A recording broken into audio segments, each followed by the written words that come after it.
Wilyer Abreu started 2025 off with a bang, clubbing 2 home runs in the first game of the season. And he hasn't slowed down since, coming through in clutch situations, and he finds himself amongst the league leaders in OBP and OPS. Can he sustain it? We're about to find out.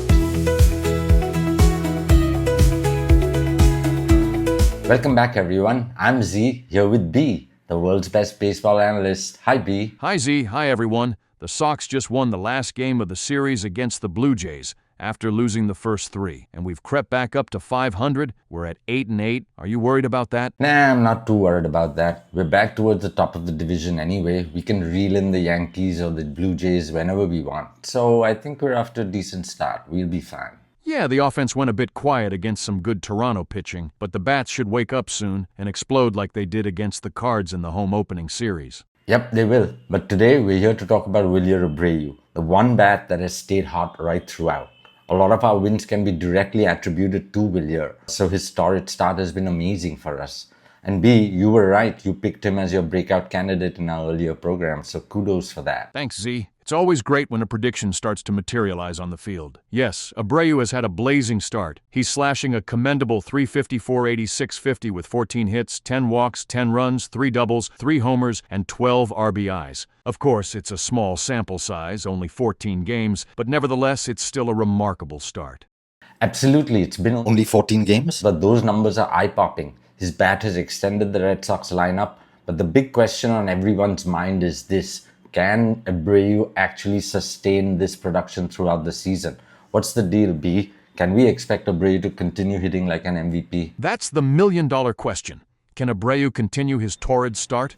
Let's dive into some analysis and see whether we have an answer. Okay, let's do that. So what are we looking at first? 2 things stand out in Abreu's offensive numbers: contact quality and plate discipline. Let's look at plate discipline first. Last year, Abreu walked about 9% of the time and struck out 28% of the time. This year, he has shown a dramatic improvement in those numbers. He is taking walks almost 20% of the time and striking out around 15% of the time. These rates are all in the highest percentile of the majors, which suggests remarkable plate discipline. He's seeing the ball well, not chasing pitches, and he's making pitchers work. Yeah, he's second only to Rafi in team walks. He's doubled his walk rate and he's halved his strikeout rate. That's remarkable. Again, small sample size, but really good sign. Indeed. Now let's look at his contact stats. His hard hit rate is over 50%, which is impressive, and his high barrel rate indicates that when he makes contact, it's often solid and with authority. All his contact stats are in the top percentile, which means he is making contact as good as anybody in the league right now. Those are elite numbers indeed. Okay, so he's seeing the ball really well, and when he's making contact, it's solid contact. What else do we have? Okay, let's delve into some advanced metrics to look deeper. His expected batting average, his expected weighted on-base average, and other hitting stats support the notion that his current performance is backed by solid contact and not just luck. Any other indications of him continuing this? A word of caution. Though there is nothing glaring in the numbers, you have to expect some regression as the season progresses. You can't expect him to produce these numbers over 162 games. Of course, it's a long season, so we wouldn't expect him to hit over 400 all season long. But with this kind of improvement, what do you project Abreu's numbers to be at the end of the season? If Abreu maintains even 75% of what we're seeing now, and that's a reasonable benchmark for regression, then we're talking about a breakout season that could land him in all-star territory. Taking a slightly more conservative approach and based on both his current stats and his growth from 2024, here's a realistic projection for this season. .290 average and OPS close to 900 with 25 home runs, 90 RBIs, and 75-plus walks with around 115 strikeouts. This would put him among the most productive right fielders in the American League, especially when factoring in his defense and arm strength. If he sustains the plate discipline, continues punishing mistakes, and improves even marginally versus left-handed pitching, we could be looking at a 4.5 to 5 WAR player this year, which would make him not just a breakout, but a legitimate star. Wow, those are impressive numbers. Those projections are much higher than Zips or Steamer, but they look possible. I would say they're even realistic at this point for Abreu. Zips projections are always conservative, and they don't fully account for potential adjustments and improvements Abreu might make during the season. Okay, you also pointed out earlier that he needs to improve against lefties. Last year, he didn't fare well against them. Any indication of improvement against them in 2025? Yeah.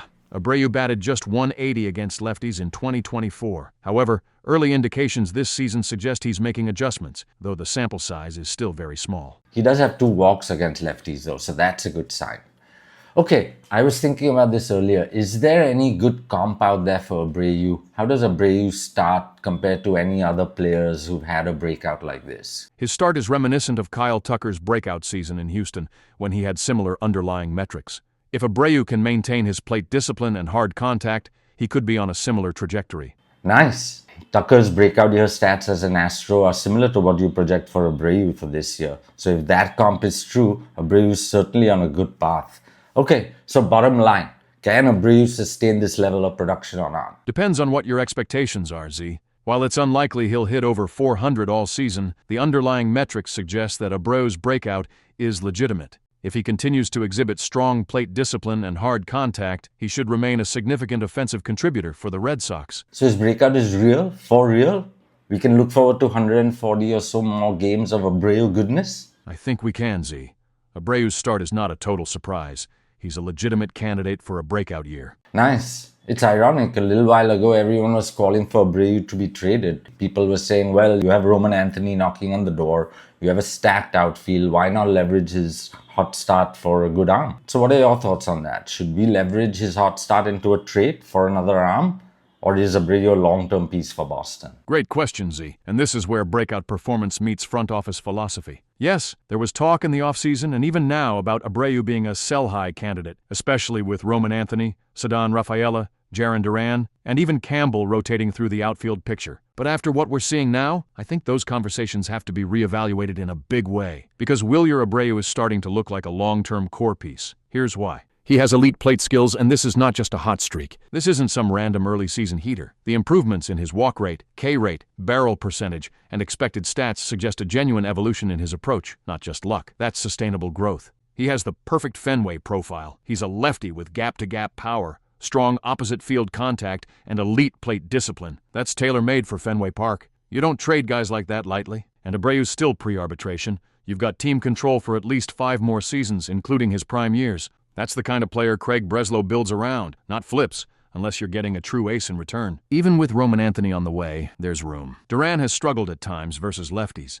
Rafaela may eventually shift to shortstop if Story's health falters. There could be other injuries. So there's a path for Abreu to lock down a starting corner outfielder job for the foreseeable future, with insurance built in. Unless the Sox are in a position to trade for a proven top-of-the-rotation starter and they're 100% convinced Roman Anthony is ready to thrive in the majors this year, I say keep him. He's earned that rope. And the ceiling? It's starting to look scary good. I would agree. And I would add his Gold Glove defense in right field to that. That's another strong reason to keep Abreu. Remember, right field at Fenway is the toughest outfield spot in the majors, I think. And Abreu's already shown that he can handle it better than most. So that adds a lot of value towards keeping him. Absolutely, Zee. That's a huge point, and one that often gets overlooked in offensive stat-heavy conversations. Right field at Fenway isn't just any outfield position. It's a defensive minefield. You've got that odd-shaped corner, the triangle, the pesky pole. It's the toughest right field in baseball to master, and Abreu is already showing advanced reads, quick jumps, and a cannon of an arm. And look, if you're going to build around pitching like Breslow is, you need defenders like Abreu backing them up. That Gold Glove caliber defense in a premium spot adds real bankable war, especially in tight AL East games. So let's recap. He's showing elite growth as a hitter with true plate discipline and solid contact quality. He is under team control at a bargain price for 5+ years. He won a Gold Glove while handling the hardest outfield in baseball, and he is a lefty bat built for Fenway. He's not just a hot hand. He might be our next franchise right fielder. At this point, Zee, you'd have to knock my socks off with a trade offer to even consider moving him. I 100% agree. Exciting times for Red Sox Nation. And for those who are watching, let us know. Do you think we should keep Abreu or trade him? We'd love to hear from you, so drop a comment. Okay, that's it, B. I think we're done. Thanks for all your thoughts. Always a pleasure, Zee. All right, everyone. See you next time. Until then, stay tuned, stay crazy.